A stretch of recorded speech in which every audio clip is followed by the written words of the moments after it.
Ladies and gentlemen, how are you doing? It is John the Ninja live in the dojo, aka the dojing, aka the John the Ninja Studio, Studio C. Now, what we got going on, you know I got my trusty knife, we have an unboxing, and I'm super excited because this one is for something I've been wanting to see for a while. It was just recently released in February, and you can see the link below for this, but is the Motorhead Lost Tapes box set. And as I take it out of this box right now, let me try and wiggle it out. It's a thing of beauty. Oh, it is an extreme thing of beauty. Let me cut this out real quick for you so you can see. Whew. Now, if I was at a record store right now, this is exactly what I would envision, going through the boxes, going through all the old tapes and decks and all the CDs. This is beautiful. It even feels great. I'm not going to be ridiculous and say it smells great too, but it might. But this is a 8 CD disc set of 5 different Motorhead concerts. Funny enough, interesting enough, that it is not including Fast Eddie Clarke or Phil Taylor. However, that is in no way any, and I mean any issue at all for these tapes. But first and foremost, I just want to say thank you to everybody for checking out the channel. Please don't forget to like, share, subscribe, and also check out the link to this baby so you can get your own Motorhead the Lost Tapes, the collection volume 1 through 5.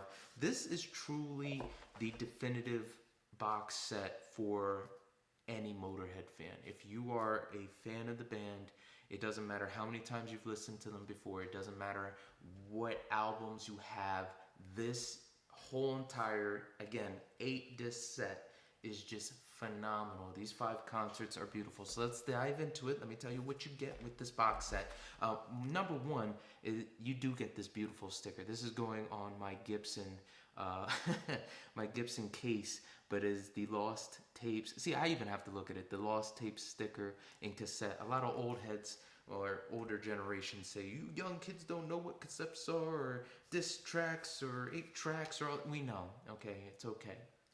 But the beauty of this is formatted. All these CDs are formatted in the old school tape way. So if I was in studio, I needed to grab the tapes for the masters, you know, to create the albums, this is what I would have. So, neat thing I do love about this, every single CD cover comes with what tour they were on along with the date. So this was on the Sacrifice tour of 1995. This was the first one. And of course on the back, you'll also see other side notes like the real speed, which this one says 33 1/3 RPM. The artist is Motorhead, where it was at. It was in Madrid. And also the date and what style. Now for this particular one, this is pretty great as a start off for this whole this desktop, for this disc set.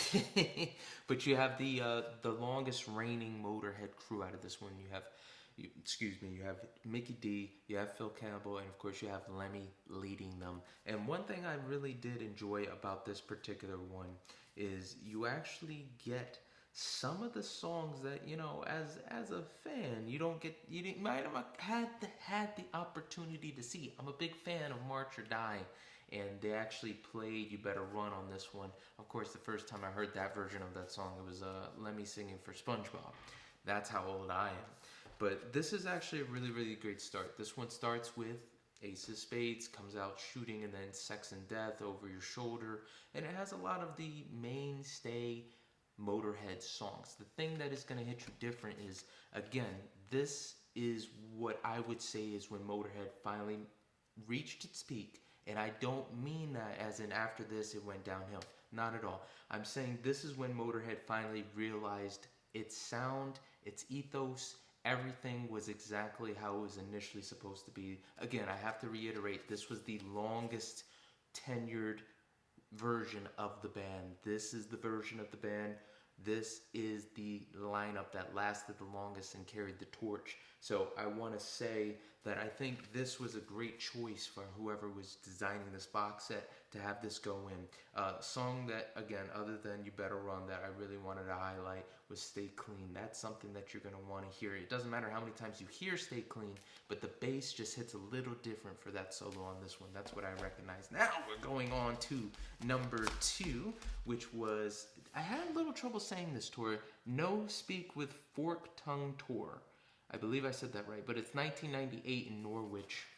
And if you have an opportunity, all the CDs do look like reels, but they're color coded, I should say. But this was also during Overnight Sensations album cycle. If you are also familiar with that time, Lemmy was clean shaven, much like myself. And just, I feel like this particular one was great because I got to hear Civil War on it. And another thing I really enjoyed was hearing Orgasmatron. Orgasmatron is one where, you know, for the whole album, Lemmy said it was a great album, it just got destroyed in engineering. Here, you really get to hear it thrive and how I believe Lemmy wanted it to sound initially off the album. But not a bad set list at all. Of course, the rest of the information, like the speed and the genre, is all the same. But they do go to great length to change it up for every single one. They give you the tracks and who wrote them. They give you different pictures. You know, it's not like somebody just slapped this together and threw it out there.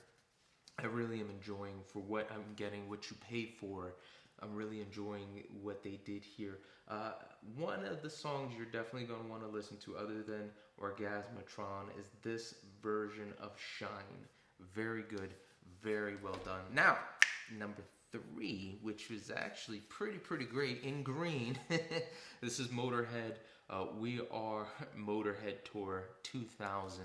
And this is the song styling. This is, like, if you look up Motorhead now, this is mainly the type of sound you're gonna see on YouTube. This is what you're gonna get, and it's really beautiful. The real big takeaway from this one, because it is a little different, is Lemmy's space solo. This is the one where I sat back and I was like, damn, you know, this is really good. But you can't take away of how great this time was. They had played We Are Motorhead, they played Bomber. This is like Shoot You in the Back. The song takeaway from this one, other than listening to Lemmy's bass solo, which isn't necessarily a song, was they did play God Save the Queen off of this one.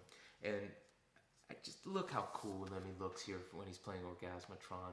I believe there's something to be said about this time period, because I feel like this is the time period everyone started to recognize Motorhead as, you know, the greats, because they survived the grunge. They were still going and kicking it. You know, they didn't let the 90s drag them down, and they survived the 80s, and, well, not even survived. Lemmy was still doing drugs and partying, and it's pretty great. And to think, you know, a year from this date, you know, Motorhead would be performing at WrestleMania, which is around the corner for myself. If you are into wrestling now, you know, but Motorhead played a lot for WWE, for Triple H. Now, without a shout of doubt, this particular show, I don't even know if this was a tour. It says Christmas Metal Meeting 1984. This particular show is pretty much the showstopper, as I would say, back to the wrestling references. This is Motorhead playing. And again, I do have to reiterate, this particular album set doesn't have Fast Eddie or Phil Taylor, but it does have Motorhead as a 4-piece, and this is that version. This took place, let me make sure I'm giving you the right dates, because this one, as you can see, is just labeled a little bit differently. You really got to dive into the specifics of this one. It was December 29th, 1984, and here you do have Lemmy, you have Phil Campbell still, but you have Würzel, the other guitarist, when they were a 4-piece, and they also have Pete Gilz, who was playing drums for the band. And I just love the aesthetics, the pictures that they show here. Let's see what color the CD is as well. It looks like a normal CD. Live.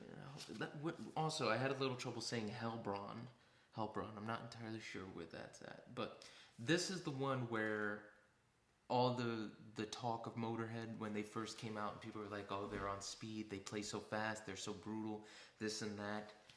This is that album. Now, I'm not taking away from this one, which was in 2000, and these two. Now, when I say, and I'm going to say this again, you know, the 90s shows were what I feel Motorhead is supposed to be, what I feel like the band was always going towards. You know, it's fast, it's brutal, it's heavy. Their versions, they don't let up, even when they slow down. A perfect representation of that is Killed by Death on the 1998 album, that you just feel this constant chugging and going and driving, And even when you're supposed to slow down, it's like, oh my God, we're still moving fast. So that is the 90s versions of Motorhead. But this, you listen to this, and it is just, you know you're on drugs. You just got a contact high. And the beautiful part is, as a musician, I enjoyed about this is they're still clean. They're still going strong. You know, hearing the music, I think the best representation, the best song off of this one is We Are the Road Crew. That song off of this particular show will give you that idea, that feeling of this is Motorhead, this is what we are, this is what we do, and we play fast rock and roll. I thoroughly enjoyed listening to this one, and it starts off with Iron Fist. You cannot get any faster or any more brutal than that. I'm digging into the tropes. Brutal, heavy, But I thoroughly did love this version, and the four-piece band, again, they did do something special for the time they had. It seems like when Motorhead, and Lemmy said this in his book, it seemed like when Motorhead went back to the three-piece, they had more ability to do more. I know that might sound a little bit weird to people, but that was how they kind of had it going. Motorhead was always supposed to be three dudes, and Lemmy had the charge. But especially if you get this box set, I want to really tell you, don't do it in order. Go for volume number 4 first, and then dive into the 90s stuff. It'll make you appreciate everything that Motorhead did just a little bit more. Now, the last one, which I have to say is pretty great too, and you can watch this on YouTube, or at least parts of the show. This was 2008 at Download Fest, aka Donington. Used to be Monsters of Rock, and this is basically, you know, I can't say anymore. This is the Motorhead I grew up on. This is the Motorhead I knew and loved, and this is the Motorhead I was fortunate to see in Philadelphia the last time in 2014 when Lemmy bravely and graciously fought for us to see him. This starts off with Dr. Rock, and then of course it goes into Stay Clean, Killers, Metropolis, all those songs that no matter what time frame you're gonna hear from Motorhead, and they did it excellently. And a nice little tidbit for this one is at the end, you know, for Ace of Spades and for Overkill, they had War Is I'll make a return, because if you, again, back to Lemmy's book, or if you just know the history of Motorhead, how they had a falling out, and it was nice for them to have that last little, you know, get together before sadly War Is I'll passed away. But for this one, this nice little thing on the CD I enjoyed is they have Donington Download on it right here if you wanted to see. But again, just to finish off, really striking home, this is something you need to get if you are a Motorhead fan. Don't get it on YouTube. Don't get it on Spotify. It's not going to hit the same. I really think that whoever engineered this really put in the time and effort to make the translation to CD as seamless as ever. I've never heard Motorhead like this in my life. It is the cleanest version of it, and it still befuddles me. I'm going to say it again. There are some people who reviewed this same box set, and they said it's, you know, they can hear the mistakes. They can, you know, hear the mess ups. Like, I'm pretty sure for the 1998 show, it starts off with Lemmy complaining about he's hearing feedback and what the hell, and then they go into it. Bar none. Yes, you are going to hear some of the messes up, all that stuff, but whoever engineered this did the best job. They made you feel like you were listening to Motorhead live in person. You're going to get the contact high. You're going to have your heart beat fast. You're going to be like, oh my God, what's happening? And it's quite beautiful. And for any mistakes, for anybody else reviewing, I don't know what you're hearing. The music that they're playing is spot on. The band is tight. And if they did make a mistake, I'm not even going to say it's a mistake. It might have just been doing creative freedom with whatever they were playing at the time. The band was tight, the band was ferocious, and again, the link is at the bottom. You need to get this. I can't praise it enough, really. And being the metal fan, being the music fan I am, you know, growing up, you know, it was always like, ooh, do we get the box set? Can we just get it on YouTube or something like that? Don't do it with this.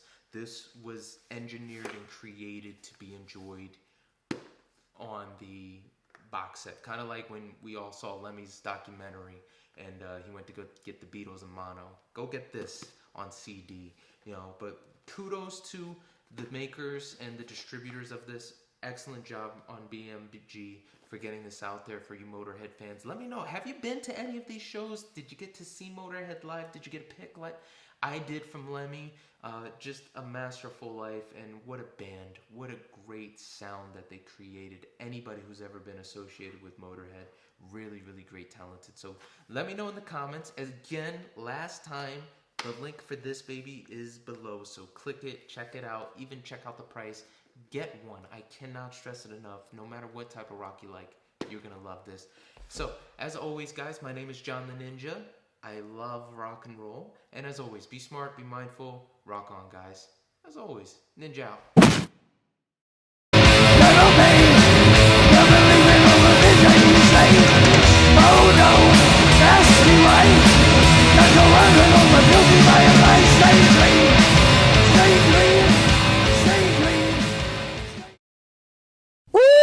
Baby, you listen to John the Ninja. All your ears are about to go on a vacation. John the Ninja's got what you need.